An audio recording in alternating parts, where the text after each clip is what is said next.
হযরত আদম আলাইহিস সালাতু ওয়াস সালামকে আল্লাহ বানাইছেন।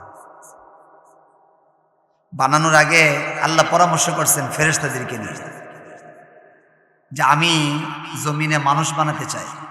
আল্লাহ বলেন وَإِذْ قَالَ رَبُّكَ لِلْمَلَائِكَةِ إِنِّي جَاعِلٌ فِي الْأَرْضِ خَلِيفَةً। ফেরেশতাদেরকে নিয়ে আল্লাহ পরামর্শ বসলেন আমি মানুষ বানাতে চাই। ফেরেশতারা তো পরামর্শ দিলেন দরকার কি ইত্যাদি ইত্যাদি অনেক কথা বললেন। আল্লাহ বলেন আমি বানাবো। বানানোর বেলায় ফেরেশতারা মনে মনে ভাবলেন বানালেও আমরা থেকে বেশি জাননেওয়ালা হবে না, তেমন বেশি দামি না। কিন্তু পরে আয়াত আল্লাহ বলেন وَعَلَّمَ آدَمَ الْأَسْمَاءَ كُلَّهَا ثُمَّ عَرَضَهُمْ عَلَى الْمَلَائِكَةِ। আল্লাহ তাআলা যখন আদম আলাইহিস সালাতু ওয়াস সালামকে পৃথিবীর সমস্ত কিছুর ইলম দিয়ে দিলেন, ওয়াআল্লামা আদামাল আসমাআ কুল্লাহা, পৃথিবীর সমস্ত কিছুর ইলম এবং সমস্ত কিছু বানানোর পিছনে হিকমত কি এগুলি যখন আল্লাহ তাআলা তার সিনার ভিতরে ঢুকায়া দিলেন, সর্বশেষ ওই ফেরেশতারা যারা বলেছিলেন আদম বানানোর প্রয়োজন নেই, ওই সমস্ত ফেরেশতারাও আল্লাহর অর্ডারে ফাসাজাদু, সমস্ত ফেরেশতারা আদমের সামনে সেজদা করতে বাধ্য হয়ে গেল। কিসের কারণে? এলেমের কারণে। এলেম দিয়ে আল্লাহর কাছে দামি হয়েছে, ফেরেশতাদের কাছে দামি হয়ে গেছে। মাদ্রাসার তালেবুল ইলম যারা কোরআন পড়ে, যারা হাদিস পড়ে, ছোট্ট ছোট্ট দেখলে মায়া লাগেনি? কি বলেন? এরা দেখলে মায়া লাগে না? মোহাব্বত লাগে, ভাত খাওয়াইতে মনে চায়, দাওয়াত দিয়ে খাওয়ায়, হুজুর আজকে আমাদের বাড়িতে 5টা ছেলে দিয়ে আমরা ভাত খাওয়াবো। এলেমের কারণে, কোরআন হাদিসের এলেমের কারণে এই ছেলেগুলি দামি হয়ে গেছে। হযরত ইউসুফ আলাইহিস সালাতু ওয়াস সালাম আল্লাহ তাআলা ওনাকেও দামি বলেন ওয়াআল্লামতানি মিন তা'ভিলিল আহাদিস, ওয়াআল্লামানি মিন তা'ভিলিল আহাদিস, আল্লামতানি না ওয়াআল্লামতানি মিন তা'ভিলিল আহাদিস। স্বপ্নের ব্যাখ্যার ইলম যখন আল্লাহ তাআলা ইউসুফ আলাইহিস সালাতু ওয়াস সালামকে দিলেন, ইউসুফ আলাইহিস সালাতু ওয়াস সালামও ভাইদের কাছে দামি হয়ে গেছেন। এলেম এমন এক জিনিস, প্রকৃত এলেম ওয়ালারাই দামি হতে পারে। বলেন, প্রকৃত এলেম ওয়ালারাই দামি হতে পারে, তারাই আসল দামি। আজকে সমাজে যাদের এলেম আছে, হক্কানি ওলামায়ে কেরাম, তাদের মূল্য আছে। দিল থেকে ভালোবাসা, দিল থেকে ভালোবাসা, মুহাব্বত। তাহলে বড় হওয়া যায় কি দিয়ে? এলেম দিয়ে। বলেন, বড় হওয়া যায় কি দিয়ে? এলেম দিয়ে। আপনিও কোরআন হাদিসে এলেম ভিতরে ঢুকান, দেখবেন আপনিও মানুষের কাছে দামি হয়ে যাবেন, আল্লাহর কাছে দামি হয়ে যাবেন। আরেকটা মানুষ সবাই চায় ভাইরাল হতে চায়। মানুষ কি হতে চায়? ভাইরাল হতে চায়। ভাই কি দেয়া ভাইরাল হবে? ওই যে আমাদের সমাজে আমাকে ব্রাহ্মণবাড়ির একটা লোক আছে না, শুধু নতুন নতুন কথা বলে বলে ভাইরাল হতে চায়, এর বিরুদ্ধে ওর বিরুদ্ধে, হ্যাঁ বলে বলে ভাইরাল হতে চায়। আমি যেটা বলি এটাই ভাইরাল হয়ে যায়। আবার এটাও বলে গর্বের সাথে, আমি যেটা বলি এটাই ভাইরাল হয়ে যায়। আমাকে নিয়ে টিকটকরা সব ভাইরাল হয়ে যায়। এটার নাম ভাইরাল না। কিছু লোক আছে আল্লাহ তাআলা ইজ্জতের সাথে ভাইরাল করে, সম্মানের সাথে ভাইরাল করে। আল্লামা মামুনুল হক, সে ভাইরাল হয়েছে, সে সারা পৃথিবীতে তার নাম জানে, তার নামটা শুনলেই মানুষ ইজ্জতের সাথে নাম মুখে লয়। ঠিক কিনা বলছে? তার নামটা ইজ্জতের সাথে লয়। আল্লামা মামুনুল হক সাহেব দামাত বারাকাতুহুম, শায়েখ, আল্লামা, এই সমস্ত শব্দ বলে বলে তাকে ইজ্জতের সাথে তার নামটা মুখে লয়। আর কিছু কিছু লোক আছে তাদের নামটা গালি দিয়ে লয়। লয় কি লয় না? একজন আছে তাহিরি সাহেব, তার নামটা কি দিয়ে নেয়? খুব খুব সুনামের সাথে লয়, ইজ্জতের সাথে লয়। হ্যাঁ, কত ভাবে তার নামটা মুখে নেওয়া হচ্ছে। এটার নাম ভাইরাল না, এটার নাম সুপরিচিত না। এটার নাম কিছু না ভাই। এভাবে ভাইরাল হওয়াটা মানুষ সুন্দরভাবে দেখে না। একটা কথা বলতে পারলেই বাস আমি ভাইরাল হয়ে গেলাম, কারো বিরুদ্ধে বলতে পারলে আমি ভাইরাল হয়ে গেলাম না। ভাইরাল কি জিনিস দেখেন, আল্লাহ রাসূল হাদিসে বলেন, আল্লাহ রাসূল সাল্লাল্লাহু আলাইহি ওয়াসাল্লাম বলেন, যখন আল্লাহ তাআলা কোন বান্দাকে ভালোবাসেন, জিবরাইলকে ডাকেন। হাদিসের মধ্যে আছে, জিবরাইলকে ডেকে বলেন, এ জিবরাইল, আমি তো অমুক বান্দারে ভালোবাসি, ফা আহিব্বাহু, তুমিও তাকে ভালোবাসো। জিবরাইল আলাইহিস সালাম ফেরেশতার জগতে এসে বলেন, এ ফেরেশতার দল, ইন্নাল্লাহ আহাব্বা ফুলানা, ইন্নাল্লাহ আহাব্বা ফুলানা, নিশ্চয় আল্লাহ তাআলা অমুকরে ভালোবাসেন। ফা উহিব্বুহু, আমিও তাকে ভালোবাসি। ফা আহিব্বুহু, ফেরেশতারা তোমরাও তাকে ভালোবাসো। ফেরেশতারা, আমি আল্লাহ ভালোবাসি, জিবরাইলও ভালোবাসে, তোমরাও ভালোবাসো। ফেরেশতার জগতে তার ভালোবাসা শুরু হয়ে যায়। আবার যখন সমস্ত ফেরেশতারা ভালোবাসা শুরু করেন, এই ভালোবাসাটা জমিনে আল্লাহ পাঠায় দেন। প্রত্যেকটা মানুষের দিলে দিলে দিলে দিলে আল্লাহ তাআলা ওই লোকটার ভালোবাসা জন্মায়া দিয়া আল্লাহ পাক রব্বুল আলামিন সারা জাহানের মধ্যে তার জন্য ভালোবাসা কায়েম হয়ে যায়, তাকে ভালোবাসা দিয়ে দেয়। এটা হলো আসলি ভাইরাস, যাকে আল্লাহ ভালোবাসেন, যাকে ফেরেশতা ভালোবাসেন, এবং ফেরেশতারা আসমানের সকল ফেরেশতারা ভালোবাসেন, এবং জমিন ওয়ালারা দিল থেকে যাকে ভালোবাসেন, এটা হলো আসল ভালোবাসা। এই ভালোবাসাটা যদি অর্জন করতে পারে, এটা হলো তার জন্য দুনিয়া এবং আখিরাতের কল্যাণময় ভালোবাসা, কল্যাণময় ভাইরা, কামিয়াব, সেই কামিয়াব। আমার ভাইরা,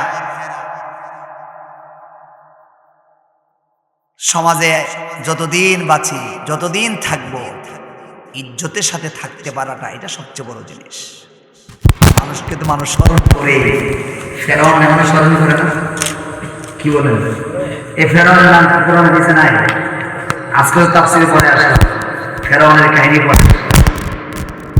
ফেরাউনের নাম মানুষ লয়, কিন্তু তাকে এত সম্মানের সাথে লওয়া হয়, পৃথিবীর বুকে ফেরাউন নামে কোন হিন্দু জাতি, বৌদ্ধ জাতি, মুসলিম ছাড়া অন্য কোন নন মুসলিমরাও ফেরাউন নাম রাখে না। ফেরাউন নামে কোন মানুষ দেখছেন কোনদিন? আপনাদের জীবনে কোনদিন ফেরাউন নাম পাইছেন করিয়ালা গ্রামে? হ্যাঁ, এও তো ভাইরাল হই, কি বলেন, এও তো ভাইরাল হই, কিন্তু নামটা কি সুন্দরভাবে বলে কেউ?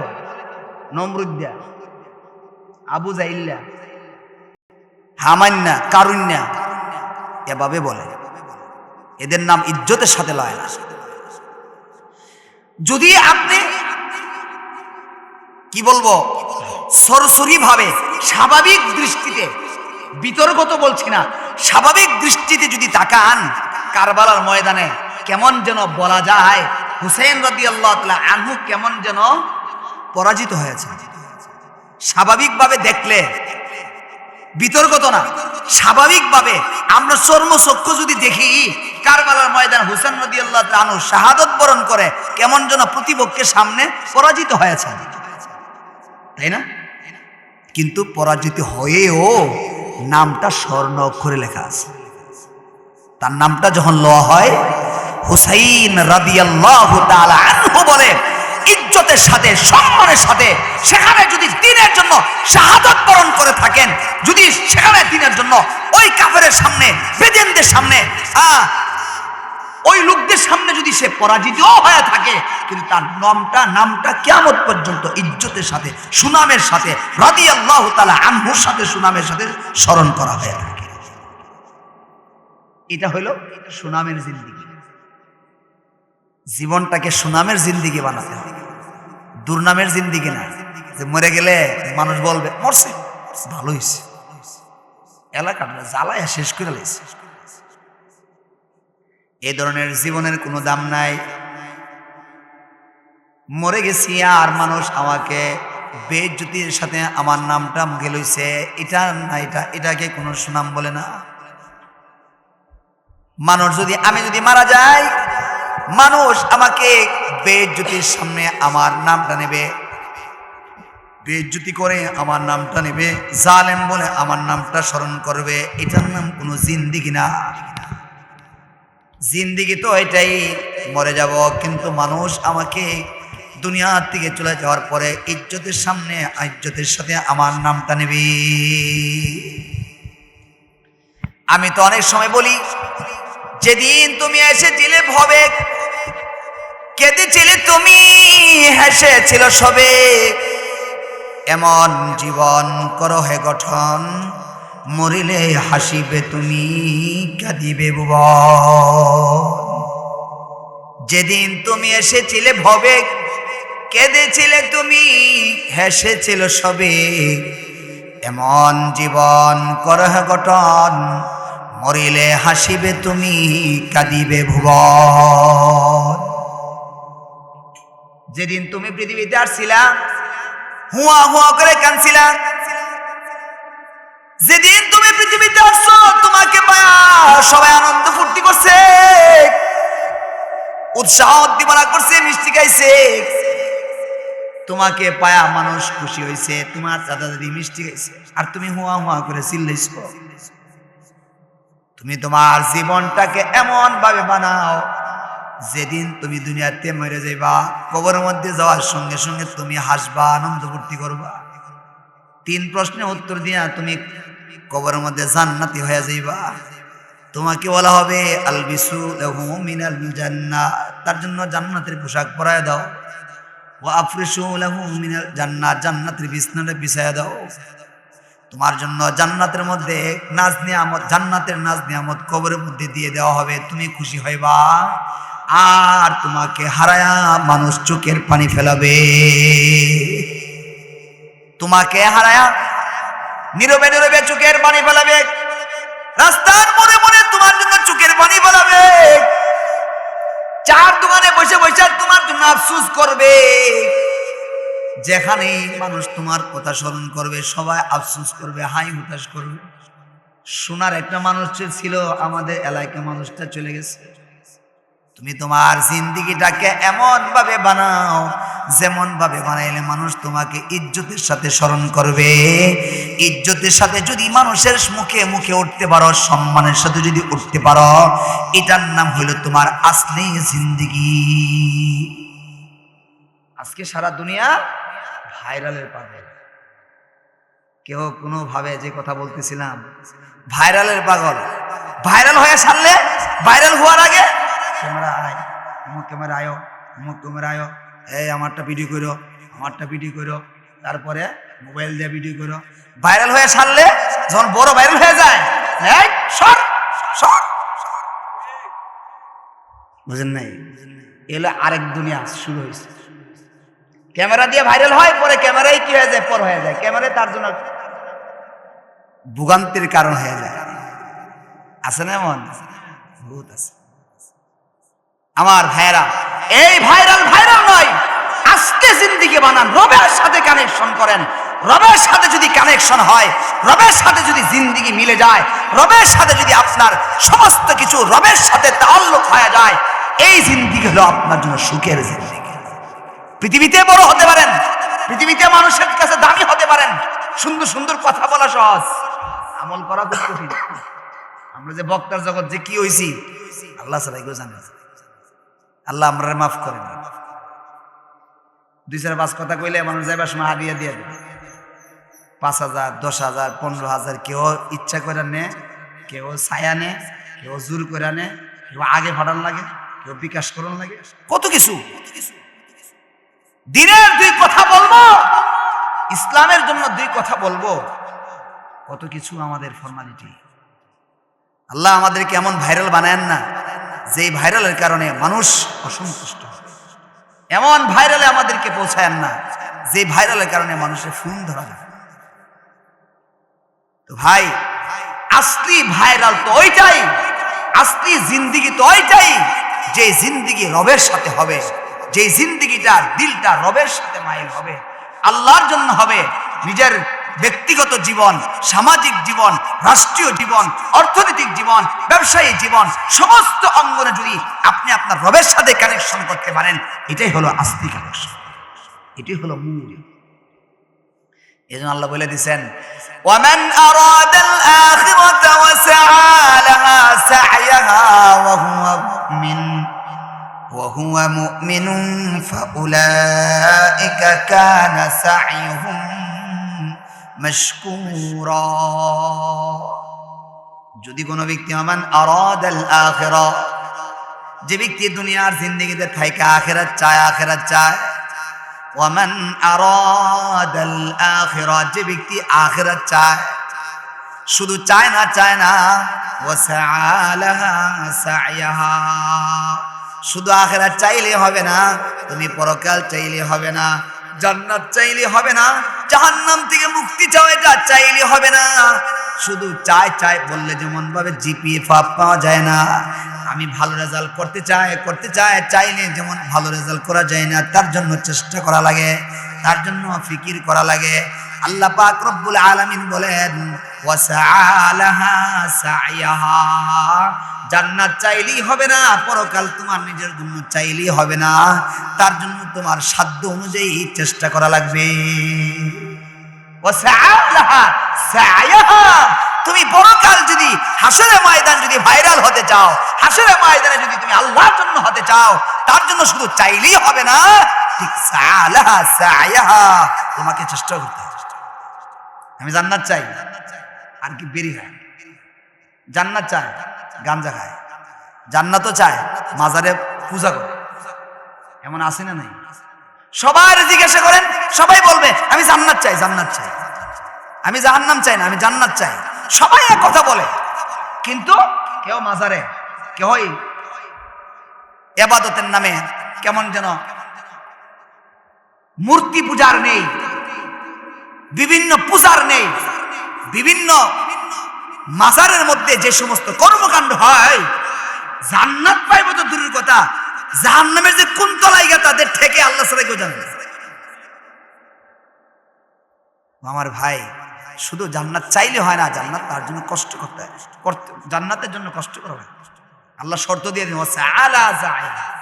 শুধু একথা বলে নাই ওমান আরাদাল আখিরা, একথা বলে নাই আল্লাহ, ওমান আরাদাল আখিরার সাথে সাথে ওয়া সাআ লাহা সা'য়াহা বলে দিয়েছে। আপনার ছেলে পরীক্ষা দিবে, এইচএসসি পরীক্ষা দিবে, ইন্টারমিডিয়েট পরীক্ষা দিবে, ফাইনাল পরীক্ষা, সারাদিন ব্যাট বললে বয়াতে মানো। ছেলে পরীক্ষা দিবে, এসএসসি পরীক্ষা দিবে, কিরে কেমন কি পরীক্ষা আশা করছ কি? ইনশাল্লাহ জিপিএ 5 পাইতে চাই। আর সারাদিন কি করে? খেলে, সারাদিন ব্যাট বললে বসে থাকে। মাদ্রাসা তালেব জিজ্ঞাসা করলে হাফিজি পড়ি না হলে হাফিজি, আর সারাদিন মোবাইল টিপে, বাসা দিয়ে মোবাইল টিপে। যদি কি হয় টার্গেট করে আমি ওইটা হব, আর এটা হইতে যেটা বাধা সেটা যদি সে করে, ওইটা হওয়া তার পক্ষে সম্ভব। জিপিএ 5 পাওয়ার জন্য যদি কেউ আশাবাদী হয়, জিপিএ 5 পাওয়ার জন্য যেই পরিমাণ মেহনতের দরকার, সেই পরিমাণ মেহনত তাকে করতে হবে, ঠিক কিনা? সেই পরিমাণ মেহনত না করলে জিপিএ 5 পাইতে পাবে না। ওইভাবে যদি মেহনত করা হয়, তাহলে তার জন্য পাওয়ার সম্ভাবনা থাকে। ঠিক তেমনি ভাবে যদি কোনো ব্যক্তি আখিরাত চায়, আখিরাত শুধু চাইলেই হবে না, আখিরাতকে নিজের মতো করে বানাতে হলে, জান্নাতে যেতে হলে, জাহান্নাম থেকে মুক্ত হতে হলে, এবং বিভিন্ন প্রকারের আযাব থেকে মুক্ত হওয়ার জন্য গুনার কাজ ছাইরা সালাহা সা'য়াহা ওয়া হুয়া মুমিন, তোমাকে অবশ্যই ঈমান অবস্থায় জান্নাতে যাওয়ার জন্য সর্বোচ্চ চেষ্টা করতে হবে। যদি তুমি সর্বোচ্চ চেষ্টা করো, ওয়া সা'লাহা সা'য়াহা ওয়া হুয়া মুমিন, যদি তুমি ঈমান অবস্থায় আখিরাত পাওয়ার জন্য, জান্নাত পাওয়ার জন্য তুমি যদি চেষ্টা করো, আল্লাহ বলেন ফাউলাইকা কানা সা'য়ুহুম মাশকুরা, বান্দারে হাসরের ময়দানে আমি আল্লাহর কাছে তুমি দামি হওয়ার জন্য, বড় হওয়ার জন্য যে ইবাদতগুলি করছো, হাসরের ময়দানে তোমার ইবাদতগুলিকে আমি আল্লাহর পক্ষ থেকে কৃতজ্ঞতা প্রকাশ করা হবে এবং হাসর ময়দানে তোমাকে জান্নাতি বলে ঘোষণা করা হবে। শর্ত হলো চেষ্টা করতে হবে, হাসরের ময়দানকে নিজের জন্য বানানোর জন্য চেষ্টা করতে হবে। আর দুনিয়ার চাকচিক্যতা বাদ দিতে হবে, দুনিয়ার সবকিছু যত গুনার সাইডে সাইডে বাদ দিতে হবে। যে কোনো কাজ করতে হবে কার জন্য? আল্লাহর জন্য করতে হবে। সমস্ত কাজ একমাত্র আল্লাহর জন্য যদি করা হয়, আমার আপনার সমস্ত অ্যাক্টিভিটিস যদি আল্লাহর জন্য করা হয়, আল্লাহ আমাকে ভাইরাল বানায় দেবে। নিজে চিন্তা করা লাগবে না, নিজে চেষ্টা করা লাগবে না। যদি কেউ আল্লাহ কারো কাছ থেকে দুনিয়াতে খেদমত দিতে চায়, আল্লাহ তাকে কিভাবে কি উঠায় দেবে নিজেও বুঝবে। তো ভাই, আমি কথা লম্বা করবো না, আমার পরে আরো অনেক বড় বড় উলামায়ে কেরাম আছেন। হ্যাঁ, আমি তো আপনাদেরই, বিশেষ করে আনসারী হুজুর রহমতুল্লাহ আলাই এই এলাকার জন্য যে পরিমাণ মেহনত করে গেছেন, কষ্ট করে গেছেন, এখানে শুয়ে আছেন সৈয়দ শাহ ওমর আলী সাহেব সহ, যেভাবে ওনারা এলাকার জন্য উম্মতের জন্য ফিকির করে গেছেন, ওই ফিকিরটাকে ধরে রাখা। এই দিনে মনে হয় আনসারী হুজুর রহমতুল্লাহ আলাই মারা গেছিলেন। আমরা জানাজায় আসছিলাম, খরিয়ালা স্কুল মাঠে জানাজা হয়েছিল। আসছিলাম আলহামদুলিল্লাহ। তো হুজুরের দুনিয়াতে হঠাৎ করে চলে যাওয়াটা আমাদেরকে বিস্মিত করেছে। হুজুর যদি থাকতেন, আজকে আরো এলাকার মধ্যে আরো কি বলে দ্বীনের কাজ হইত। একটা পরিবেশে থাইকা, একটা অবস্থানে থাইকা, যেভাবে হক্কানি উলামায়ে কেরামকে আয়না আয়না এত সুন্দর করে সাজাইছেন, আমরা তো প্রথম ভাবতেই পারছি না হক্কানি এলাকা নাকি কি কি যে হবে। দেখলাম যে সব আমাদের উলামায়ে কেরাম এসে বয়ান করে। ঠিক কিনা বলেন? এই যে বাতিগুলি চলে গেছে, তাদের দুইটা বাতি জ্বালাইয়ে দিয়ে গেছে। আল্লাহ তাআলা এই বাতিগুলিকে উসিলা করে, এই মাদ্রাসাটাকে উসিলা করে, মসজিদটাকে উসিলা করে এলাকাবাসীর প্রত্যেকটা ঘরে ঘরে নামাজি মুত্তাকি বানায় দিন সকলি বলে আমি। আমাদের ছেলেগুলিকে, আমাদের এই বাচ্চাগুলিকে আল্লাহ তাআলা দ্বীনের বুঝওয়ালা বানায় দেন সকলি বলে আমিন। সমাজের পিচ্ছি পিচ্ছি বাচ্চাদের পিছনে আজকে খুব আফসোস, ছাত্রদেরকে অনেক সময় বলি, আরে বাবা, তোমরা তো যে কয়জন মাদ্রাসায় আইসো সেই কয়জন কোরআন শরীফ পড়তে পারতেছো। সমাজের মধ্যে কই পার্সেন্ট লোক আসে মাদ্রাসায়? 5% তো আসে না। বাকি আরো যে 95% যুবকরা রয়েছে, পিচ্ছিরা রয়ে গেছে, তাদের কাছে দিন পৌঁছাইবা কেমনে? তাদের কাছে দিন পৌঁছানোর মাধ্যম কি? তাবলিগওয়ালা বাড়তেছে নাকি বেদাতি বাড়তেছে? গিয়া দেখেন। আচ্ছা, নামাজি বাড়তেছে না বেনামাজি বাড়তেছে? বেনামাজি বাড়তেছে। যেভাবে সমাজে মানুষ বাড়তেছে, যেভাবে সমাজে মানুষ বাড়তেছে, ঘর বাড়তেছে, বিল্ডিং বাড়তেছে, সেই অনুযায়ী মসজিদে তো মুসল্লি বাড়তেছে না। তাহলে আমাদের মেহনত কোথায় যাচ্ছে? আমাদের এই দিনের আলোচনা কোথায় যাচ্ছে? কোথায় হারিয়ে যাচ্ছে? আমরা আসছি, আমাদেরকে বাহবা দিয়ে চলে যাওয়া হচ্ছে। আমাদের হুজুর অনেক সুন্দর বয়ান করছে, আলহামদুলিল্লাহ, অনেক ভালো বয়ান করছে। আমাদের বড় হুজুর রহমতুল্লাহ বলতেন, ভাদুগুরু বড় হুজুর রহমতুল্লাহ বলতেন, আজকে হুজুর যে ওয়াজ করছে, হুজুর এমনি কইতো, হুজুর যে ওয়াজ করছে, কি করছে কথা কইতাম না। বড় হুজুর ইমামতি করতাম আমি ভাদুগুরু মাদ্রাসায় যখন পড়ি, 3 বছর হুজুর ইমামতি করছি। হুজুর এই কথাটা বলতেন, হুজুর যে ওয়াজ করছে আজকে, হুজুর অনেক সুন্দর ওয়াজ করছে, তা কইতাম না। সুন্দর ওয়াজ করছে হুজুর বলতে পারে, কি ওয়াজ করছে বললাম বলতে পারে। বাহাবা দেওয়া হচ্ছে, আমলের নামে কোনো খেয়াল নাই। রাত 12টা 1টা 2টা ওয়াজ চলতেছে, কিন্তু ফজর নামাজের খবর নেই। এই হলো আমাদের সমাজের হালত।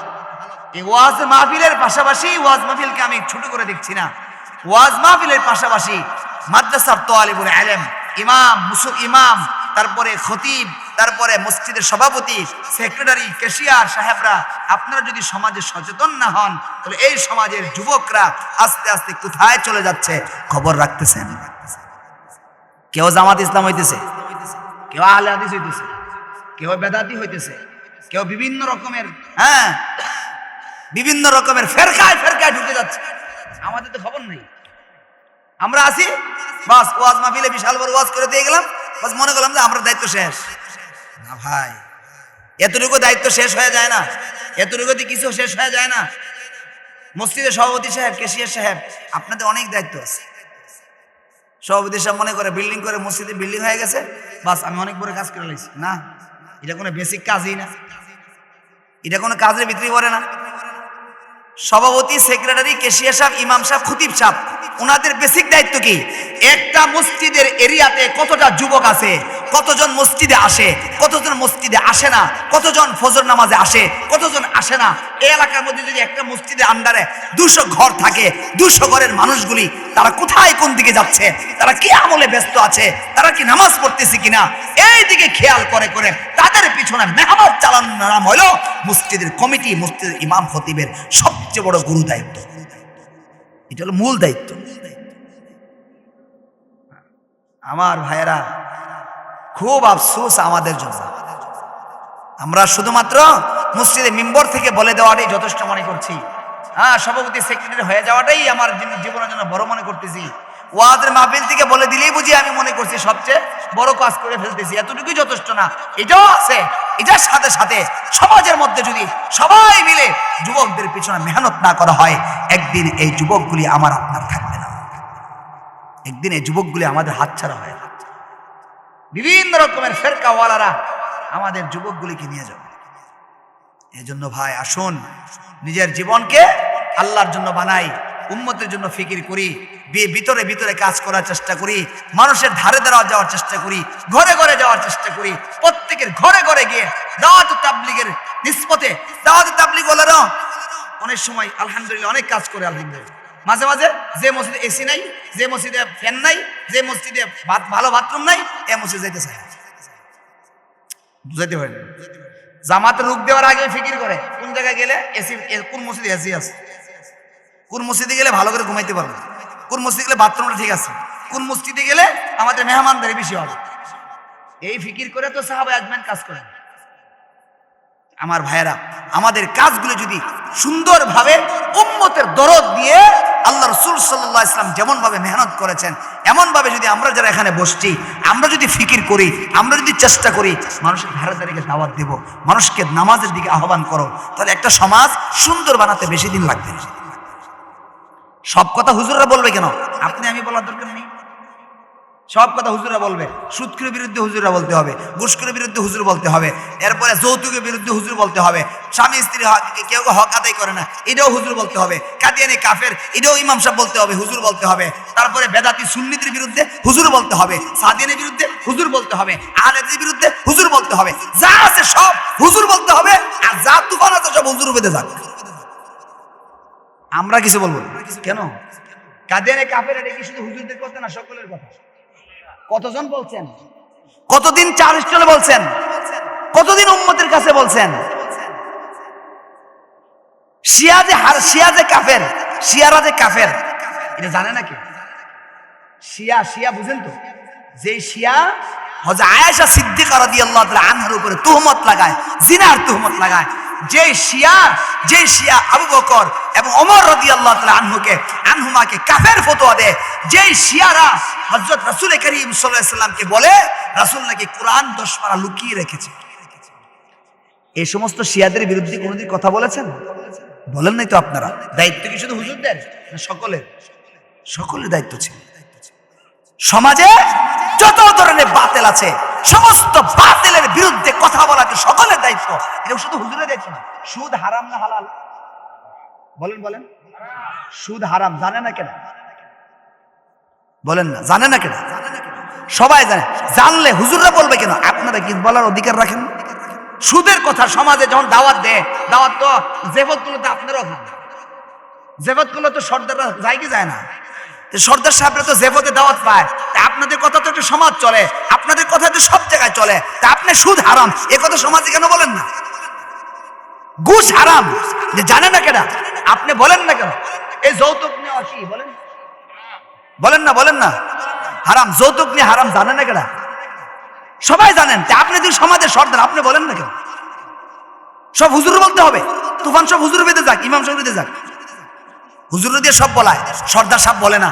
হুজুর দিয়ে সব বলায়, মুসলিম ইমাম দিয়ে বলাইতে হবে, খতিব দিয়ে বলাইতে হবে, মসজিদের মুসল্লি মেহরাব থেকে বলতে হবে। কেন?